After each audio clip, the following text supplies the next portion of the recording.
আসসালামু আলাইকুম। যাক, প্রথম আপনাদের বলতে চাই যে আমরা এরকম একটা প্লেসে আসার কারণ নিরাপত্তার জন্য ভাই। কারণ আমরা প্রবাসে আছি, আমাদের এখানে কিরগিজস্তানে বাংলাদেশের একটা এম্বাসিও নাই যে আমাদের একটা সমস্যা হলে দেখবে। নিজেদের বিপদ নিজেদেরই দেখতে হয়। তো দেখেন যে আমরা কতটা বিপদের ভিতরে আছি, যে কারণে আমাদের স্থানটা আমাদের লুকিয়ে রাখা এই পরিবেশটা আসতে হয়। চারো সাইডটা একটু দেখিয়ে দাও যে কী পরিস্থিতির ভিতরে আমরা আছি, যে আমরা যে কারণে এই লোকেশনে আমরা আসতে হইলো, যেখানে নির্জন একটা জায়গা। আপনাদের কিছুদিন আগে একটা ভিডিও দিছিলাম, যে ভিডিওটা আমাদের কিরগিজস্তানে আসার পরে আমরা কি বিপদে আছি, কি অবস্থা আছি, এটা উপরে নির্ভর করে আপনাদের একটা ভিডিও দিছিলাম। তো এটার ভিতরে বলা হয়েছিল আমরা কি অবস্থায় আছি, আসলে আমরা কতটুকু ভালো আছি মন্দ আছি এগুলো বলা হয়েছিল। তো আপনাদের বলছিলাম যে আমরা একটা মামলা দিছিলাম, যে মামলার কারণে আমরা যাই হোক সর্বশেষ আপডেটটা আপনাদের জানানোর কথা ছিল। তো আজকে আপনাদের সর্বশেষ আপডেটটা জানাইতেছি। আমরা মামলা দেওয়ার পরে মালিকের সহ থানায় নেওয়া হয়েছে। মালিক থানায় গেছি, তো মালিকের একটু ক্ষমতা বেশি ছিল। বড় সমস্যা নেই, আমরা নার্ভাস হইনি, কারণ আমরা সবাই একতাবদ্ধ ছিলাম। তো আমরা সবাই একতাবদ্ধ থাকার কারণে আমরা জিনিসটা সম্মুখীন হইনি, আমরা থেকে পার হয়ে আসতে পারছি। তো সবচেয়ে বড় কথা হলো, এই দেশের ভাষা জানে এরকম একজন লোক লাগবে, যারা এই দেশের ভাষা জানে।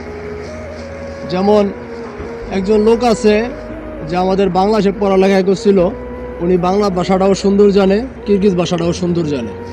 তো ওনাকে আমরা নিয়ে গেছিলাম, আমাদের পরিচিতই ছিল।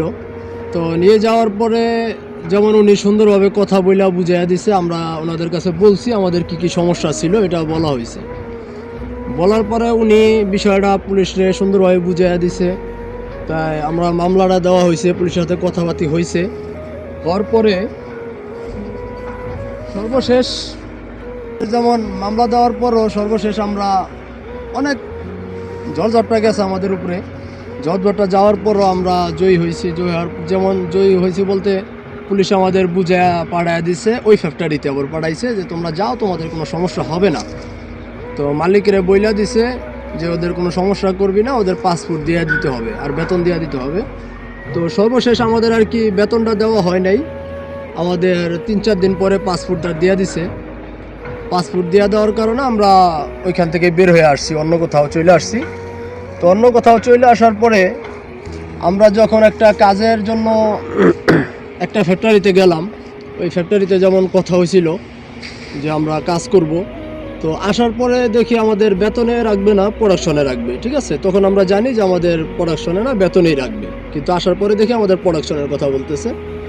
তো আমাদের প্রোডাকশনের কথা বলার পরে আমাদের রেট একটু বলতেছে না, সমস্যা আছে, যে কারণে আমরা ওই জায়গায় কাজ করব কি না এখনও জানি না, সিদ্ধান্ত নেওয়া হয়নি, আপাতত ওখানেই আছি। তো এখনও ভালো কোনো কাজের সন্ধানও পাই নাই।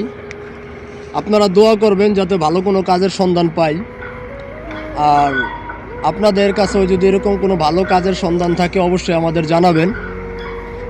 আর আমরা কিভাবে বের হয়েছি, কিভাবে কি করছি, এটা আপনাদের জানানো হয়েছে, আগেও এক পর্বে জানাইছি, এই দ্বিতীয় পর্ব আপনাদের জানানো হইল। তো ভাই, আপনারা সবচেয়ে মূল্যবান কথা হইল, যদি আপনাদের এই কিরগিজস্তানে থাকা অবস্থায় কোনো বিপদ হয়, কিরগিজস্তানে বলতে কথা না, প্রবাসে যে কোনো দেশে আপনাদের কোনো সমস্যা হয়, ওই ক্ষেত্রে আপনাদের সবার একতাবদ্ধ থাকতে হবে। যখন আপনি একতাবদ্ধ থাকবেন তখন আপনাদের কোনো সমস্যা হবে না। আর যখন আপনারা ছিন্ন ভিন্ন হয়ে যাবেন, যার যার স্বার্থ শেষে বুঝবেন, তখন কিন্তু সমস্যা হবে। আমাদের বিদেশিদের ভিতরে এই সমস্যাটা আছে যে আমরা বিপদে পড়লে, বড় ধরনের বিপদ হইলে একজনে থুয়ে একজন কাইটা যাইগে আমরা। তো এটা কখনো করবেন না, তাহলে কিন্তু সবাই বিপদে পড়বেন, কেউ বাঁচতে পারবেন না। যেমন বলা হয় 10-এর লাঠি 1-এর পূজা, ওরকম আপনি যদি একটা হন, একটা করে লাঠি ভাঙা সম্ভব। যখন 10টা লাঠি আপনারা একসাথে হবেন, তখন কিন্তু 10টা লাঠি একজন মানুষ ভাঙা সম্ভব না একসাথে। তো যে কারণে আমরা 10টা মানুষ, আমরা যাই কজন ছিলাম, আমরা সবাই একসাথে ছিলাম, যে কারণে আমরা আল্লাহর অশেষ রহমতে আপনাদের দোয়ায় আমরা ভালো আছি। তো এখনও অতটা ভালো নাই, আমরা কাজকাম খুঁজে পাইতেছি না ভালো কোনো।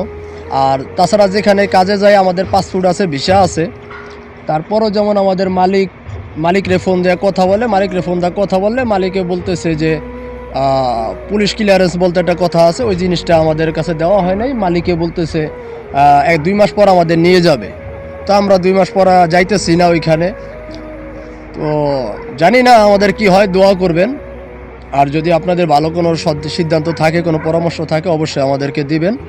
আর আমরা কোথায় আছি, কি অবস্থায় আছি, এইটার সম্বন্ধে, ওই ফ্যাক্টরি সম্বন্ধে ভিডিওটা আপনাদের আমি দিব। এটার পরবর্তী ভিডিওতে ওইটা আপনাদের সুন্দর করে দেখিয়ে দেবো আমরা কি অবস্থায় আছি। ঠিক আছে, তো আল্লাহ হাফেজ, আপনারা ভালো থাকবেন। আসসালামু আলাইকুম।